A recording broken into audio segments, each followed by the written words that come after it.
Who, The Return of Doctor Mysterio, the 2016 Christmas special, is written by Stephen Moffat and starring Peter Capaldi, Matt Lucas, Justin Chatwin and Charity Wakefield. So yeah, apart from class spin-off series, Doctor Who episode hasn't been released since 2015 Christmas special, so a year gap. It's a return of Matt Lucas as Nardole as a companion, as Stephen Moffat wanted him to play the character again, which is great. I love Nardole, he's pretty amusing, and I just like how the fact that he talks to people like he's a parent and it's like their children and that, or that he's possibly a school teacher. This Christmas episode is about superheroes. Awesome! Stephen Moffat grew up with comic books. His favourite is Superman, so he took the inspiration from Christopher Reeve's Superman films.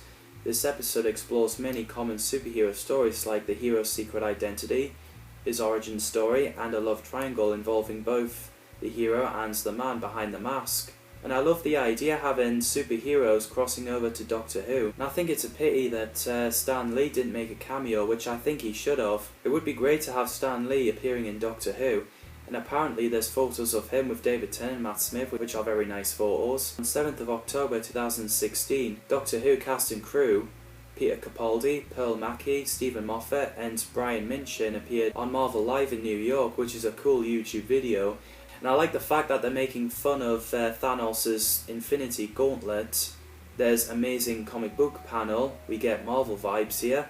Great Easter egg is where Grant's sleeping in an apartment above Joe's Pizza. That's the name of the pizza shop that Peter Parker worked in Spider-Man 2. Well, at the beginning of it, which is really cool.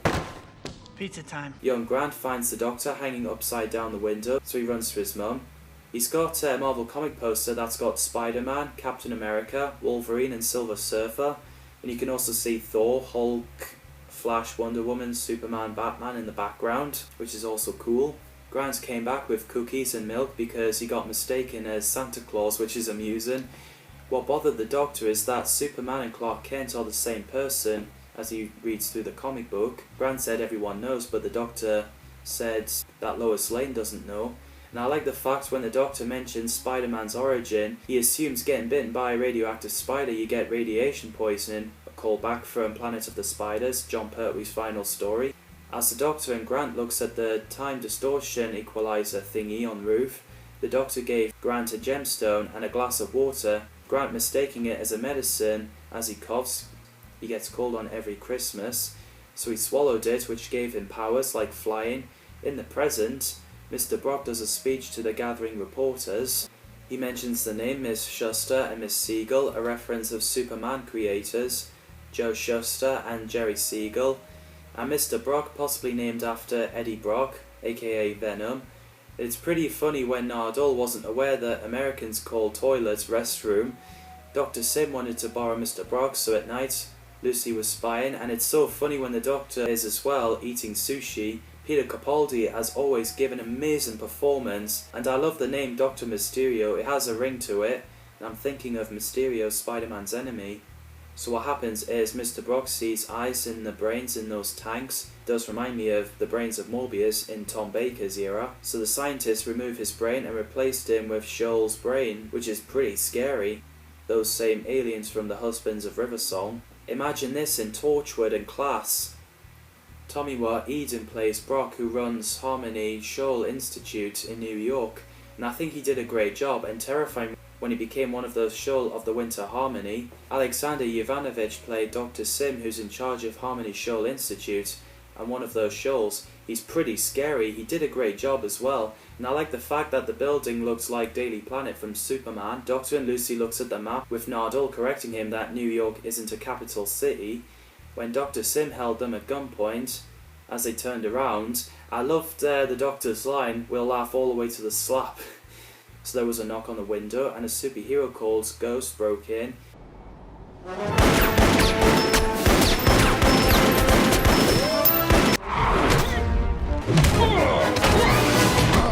He threw Dr. Sim on the wall and took Lucy back home.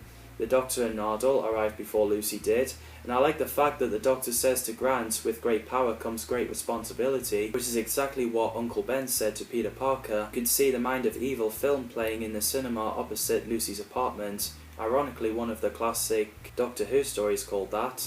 Justin Chatwin played Grant Gordon, aka the Ghost, who who has superpowers like Superman and changes voice like Batman, who spends half the time as your friendly neighborhood superhero and other half as a nanny to look after Lucy's baby, Jennifer, after when the dad ran off. And I thought he's brilliant. They should bring the actor in the MCU, Marvel Cinematic Universe, and get him to play a superhero.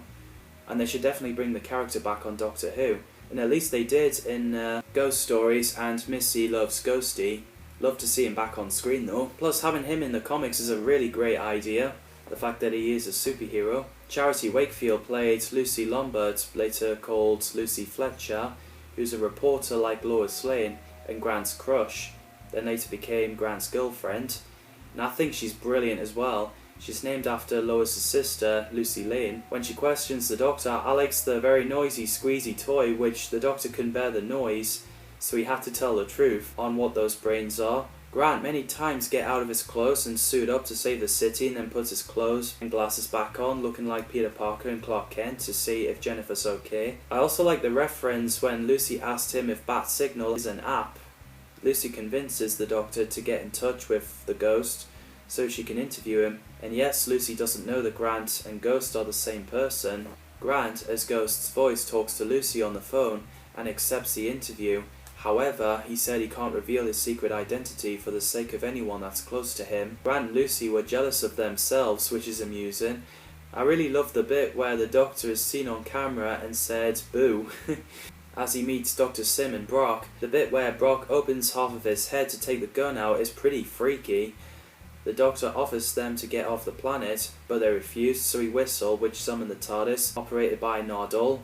As he's wearing funny clothes, I like his hat. He got it from 12th century Constantinople, and I like the Doctor's reference of Pokemon Go. The fact that this Christmas episode came out 2016, which I remember on that year that everyone is addicted to that game.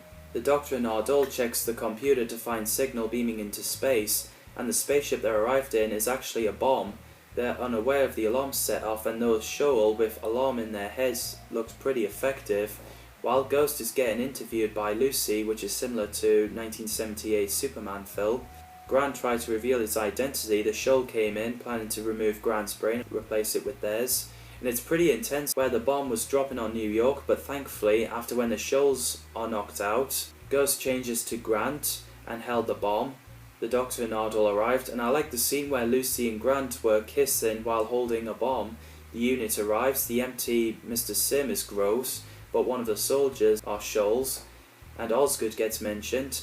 Back at the apartment, Lucy and Grant wonders what's wrong with the Doctor. He said everything ends and walks away. Nardole mentioned that him and Riversong were together for 24 years. Then she died in the library, which happened in Series 4. I like the way Nardole just said bye. I'll make sure of it. Bye. Lucy wonders who the Doctor is, and Grant said, Doctor Mysterio. We get a cool coming soon trailer of Series 10 with the introduction of a companion, Bill Potts, played by Pearl Mackie. So, that's the return of Doctor Mysterio. I really love that episode. Sadly, some people don't.